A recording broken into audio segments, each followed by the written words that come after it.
Hello viewers, இது திரைச்சாரல்.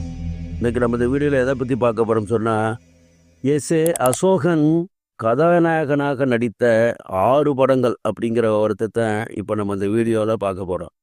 பெரும்பாலும் தமிழ் சினிமாவில் வில்லனாக பல படங்களில் நடித்தவர் எஸ்.ஏ. அசோகன். குணச்சித்திர வேடங்களிலும் பல படங்களில் நடித்தவர். இப்பொழுது அசோகன் தனி கதாநாயகனாக நடித்த தமிழ் படங்களை பற்றி இந்த வீடியோவில் இப்பொழுது காண்போம். முதலில் 1963 வெளிவந்த படம் இது சத்தியம். கே. சங்கர் இயக்கிய படம். எஸ்.ஏ. அசோகன், சந்திரகாந்தா மற்றும் படம் நடித்த படம். இந்த படத்தில் இடம்பெற்ற சத்தியம் இது சத்தியம் என்ற பாடல் அசோகன் பாடும் பாடலாக அமைந்து மிகவும் புகழ்பெற்ற பாடலாக விளங்கியது. இந்த இது சத்தியம் படம் முதலில் எம்ஜிஆருக்காக எழுதப்பட்ட படமாகும். பின்பு அசோகனை வைத்து மாற்றி எடுக்கப்பட்டதாக பத்திரிகைகளில் செய்திகள் வந்தன. இந்த படம் ஓரளவு நன்றாகவே ஓடியது. அடுத்து 1964 வெளிவந்த படம் தெய்வ திருமகள். இது பழைய தெய்வ திருமகள் படமாகும். தேவர் பிலிம்ஸ் தயாரித்த படம். எஸ்.ஏ. அசோகன் கதாநாயகனாக நடித்த படம். ஓரளவு சுமாராக ஓடியது.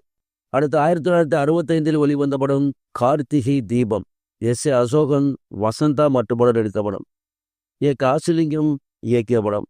இந்த படத்தில் இடம்பெற்ற என்ன பறவை சிறகடித்து வில்லில் பறக்கிறது என்ற பாடல் புகழ்பெற்ற பாடலாகும். படம் சுமாராக ஓடியது. அடுத்து 1965 வெளிவந்த படம் காட்டுராணி. இதுவும் தேவர் பிலிம்ஸ் தயாரித்த படமாகும். அசோகன், கே.ஆர். விஜயா மற்றும் படம் நடித்த படம்.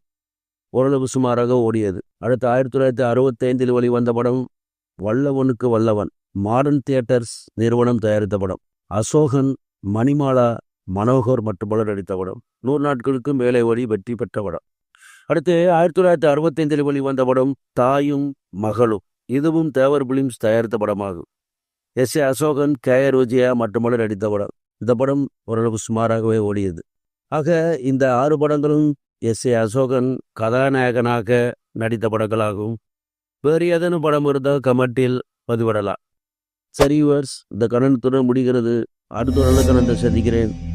நன்றி.